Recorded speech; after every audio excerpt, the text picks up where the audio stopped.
Hi everyone and welcome to a very special Fireside Chat. Today I will be talking to Ronnie Hagin, the CEO of Datatex. So Datatex, for those of you who haven't heard of it, is a developer of software solutions for the optimization of the textile and apparel value chain. So today we'll discuss cloud-based and on-premise software solutions for the textile and apparel industry. And we'll be looking at issues such as security around this, sustainability, and evolving business models as well. So welcome, Ronnie. Thank you for joining me today. Thank you. Thank you for the opportunity to speak. No problem. And this kind of comes at a good time for you, really, because the company is expanding globally. You've got the new office in Shanghai, in China, and that recent acquisition in Turkey as well. Is there kind of any further plans on expansion, and what was kind of the decision making behind, I guess, Turkey and the Shanghai base? Okay, Shanghai, we've been present there for many, many years, but at the moment we've decided to put our own office in place so that we can have more influence and leverage the team that we have on site already, Chinese speaking, in Shanghai, so that we think this big market will turn around to our way, because we need to be Chinese in order to sell at China, and that we've noticed. So this is now the big change that we want to make, that rather than have an agent or a business partner, have our own operations on site. Regarding Turkey, again, it's very similar. We're acquiring our business partner. And we've done a similar operation in India, which turned out extremely successful, and we hope for the same, because Turkey, it's not only for the local market, which we believe is opening up these days and will start investing in technology, but also because of the availability of very highly skilled, competent consultants and technical resources. We have already about 5 or 6 working for us as we speak. We have about a group of 6 additional consultants that work for our business partner and serve our customers globally, not only in Turkey. So we thought that was the correct business decision to move ahead and open Datatex Turkey as well, so that we can be there in first person and guarantee the continuity of services. Don't forget, we're an ERP, it's software. We change software very often, but our customers tend to be very loyal, because we are loyal to them. We've got today customers, I think the first one is in Turkey, that's over 32, 33 years with Datatex, with the same solution. We keep upgrading the solutions, both on the technology front and on the application front, adding new functionality as textile and garment production progresses or changes. It's pretty dynamic, as we all know, and of course, more than anything else, the technology. Of course. And if we go a little bit deeper into the technology, then what does the implementation, the adoption process look like for Datatex products, and how does that differ, between on-premise and cloud-based solutions? Okay, for the last, let's say, 15 years already, Datatex have been selling our web-based solution. So for us, for our technology, let's put it like that, if the system runs on-premise or on a cloud, whichever cloud is the same, there's no difference. If it's on the cloud and it's hosted by Datatex or our business partner, it means that the customer has no involvement in the infrastructure. That means they can dedicate all their time, not most of their time, in running the business and implementing the application and functionality needed for the management, rather than deal with technology. We take care of it with our business partners, and we think we do a better job than a single company that's a textile company and not an IT company.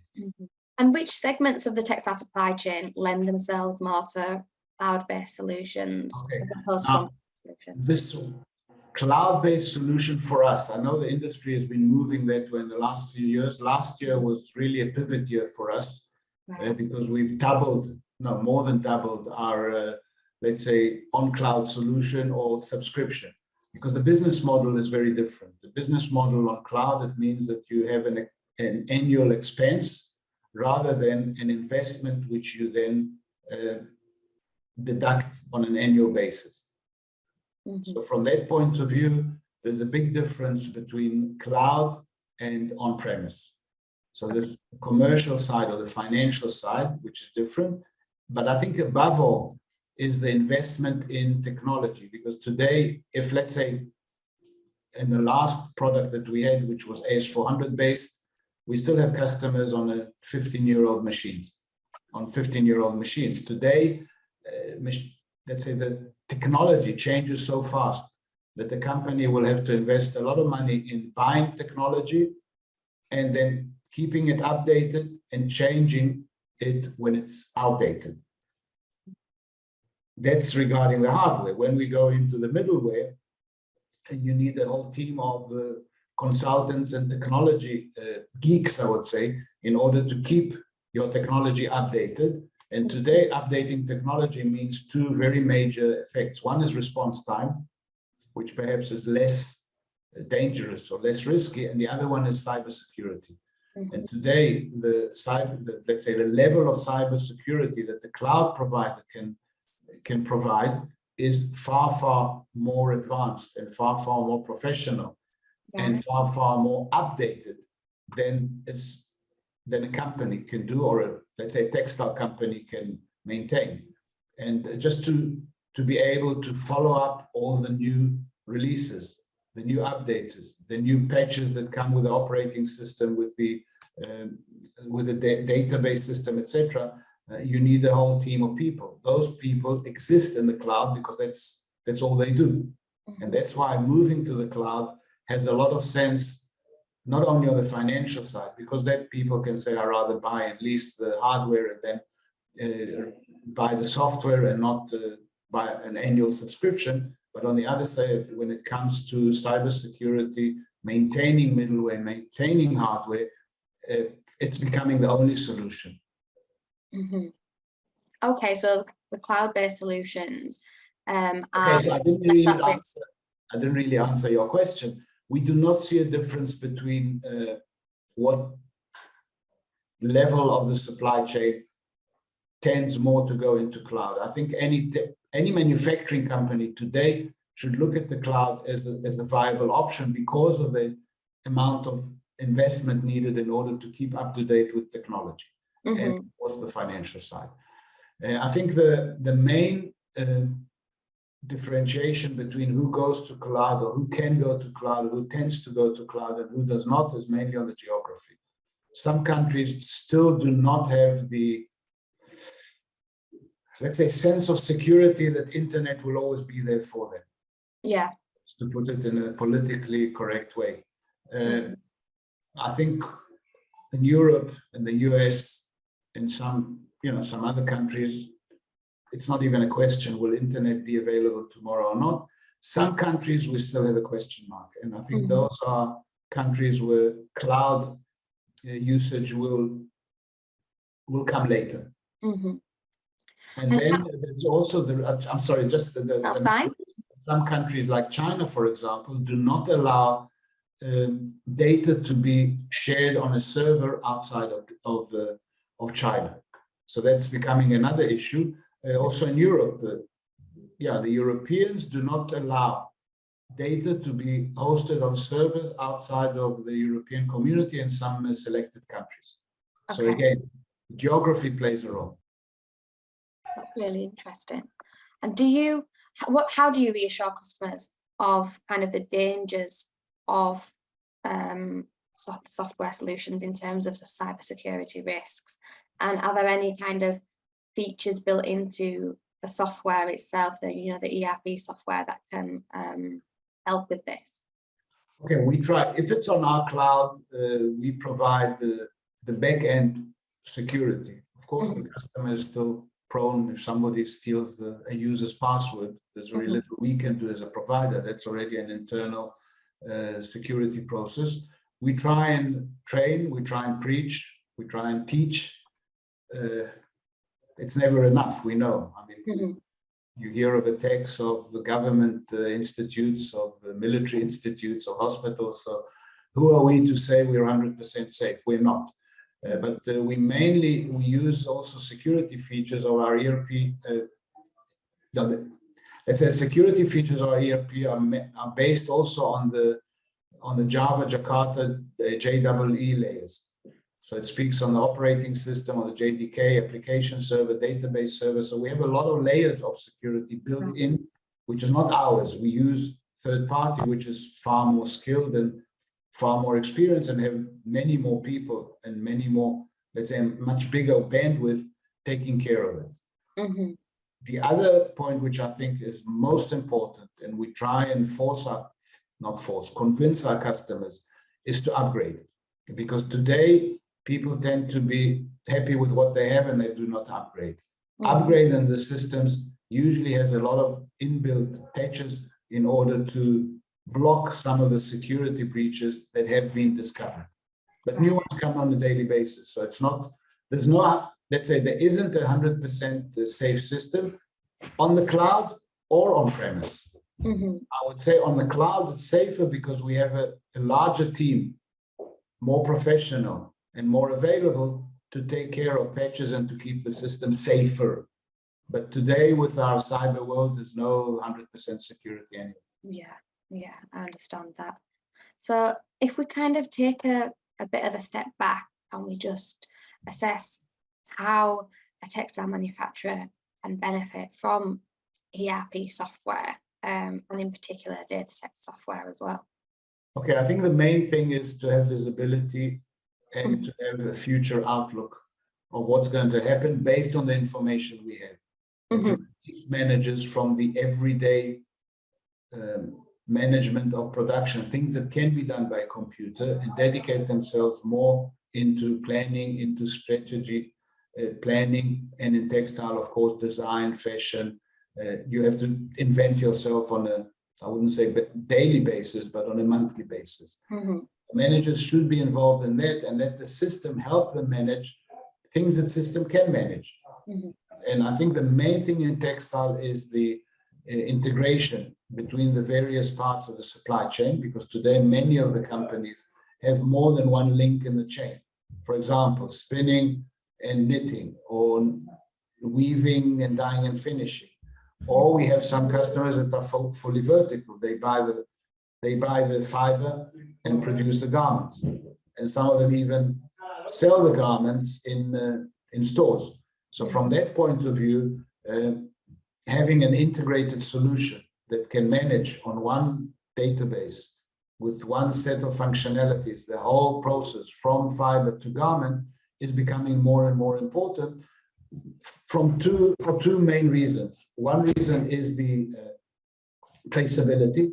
And today, when we speak about sustainability, etc., it's becoming incredibly important to know the trace of the product, not to speak about blockchain to assure that it's all reliable information, etc. But on our system today, you can have the full trace from the fiber, from the producer of the fiber, right through to a piece of garment. In theory, because today more and more people are giving unique identification for the garment. In addition, we have the need to, let's say, reduce stocks on one hand, but on the other hand, deliver on time. Mm-hmm. So if we want to make sure we deliver on time an accurate product, quantity and quality, and on the other hand, reduce costs and work in progress, which come hand in hand, you need a very, very tight system to be able to manage that. Very few systems in the world can handle the textile process, which is very, it's multi-layer. It has a lot of layers. Each layer is totally different. Spinning is different than weaving. Weaving is different than knitting. Knitting is different than dyeing and finishing. Cut and sew can be done in lines, can be done in cells. There's a lot of differentiation. Printing can be digital, can be rotary, can be flat. You need to manage all that at the root and not use Excel. Still right. Today, I'd say, if I look at the industry and I take a wild guess, and I see a lot of companies, I'd say 80% of the industry runs on Excel. and Excel is manual. That's crazy, isn't it? Yeah. When you mentioned sustainability, have you seen, with the growing awareness around environmental issues, has this fueled investment in software products, do you think? On one hand, yes. I don't think people make decision to change their ERP system or their management systems, but I think it comes hand in hand in other requirements of traceability and the lean management of the production, as I said before, in order to reduce costs on one hand and to be able to serve the market, which is dynamically changing on a daily basis. Mm-hmm. Okay. And if we think about drivers for growth, has the economic turbulence, particularly in Europe with inflation, etc., has that accelerated demand in ERP software or other tools, or has it kind of, I guess, deflated it a little bit? Let's say I'm not an economist that can really look at the macro. Mm-hmm. I know that our demand I'd say in all geographies has increased tremendously. Right. We have customers that have been with us for many, many years, and some very well-known names that are now moving on to invest in new technology and in new functionality because of what we've just described: cybersecurity on one hand, sustainability, traceability, customers' demands being more strict. They want faster delivery, less expensive, more accurate. But to tell you if that's been fueled by the changes in the economy, I really don't know. Mm-hmm. We can see that demand for our services and our software has really jumped. Mm-hmm. We're constantly hiring people. We can't even find enough people at the moment, and we're hiring, I'd say, across the globe: Asia Pacific and India. We're hiring in Latin America. We're hiring in India, in Italy, and we're hiring in Germany. So I'd say all our offices at the moment are in a hiring mode because of this increase of demand in ERP in Datatex ERP software. Mm-hmm. To tell you if it's across the board and the reasons, it's difficult to say. Okay, interesting. Well, that's obviously brilliant that you're seeing that growth as well, and people are kind of waking up to the benefits of implementing Datatex ERP software. So with the products, how do they support kind of evolving business models and trends, like, as you mentioned, that flexibility now that is required, on-demand manufacturing, reshoring, nearshoring, the personalization trend? I would say we've got to look at the whole picture of textiles, of textile and garment. I'd say, first of all, people are going vertical. More and more people are going vertical. Producers of garments are looking into producing their own fabric. Producers of fabrics are looking at producing their own garments. And this is mainly because of the reducing margins, people want to collect as much of the margins as they can, rather than split them with many, many links in the chain. That, with the changes in demand, has caused people to really need a comprehensive vertical system, a system with the ability to manage the vertical business. And that's where we come in. And I think we're pretty unique on that it's one system across the board, from fiber to garment. I know I'm repeating it, but I'd say that's our main strength. It's technology and functionality and being able to cover the whole range from fiber to garment. Well, I think that's a really good point to finish on, Ronnie. So we'll stop there. Thank you so much for your time today. And thank you, everybody, for listening. If you want to find out more, then there'll be the Datatex website link in this article. So please feel free to reach out to Ronnie or visit the Datatex website. Thank you. Thank you.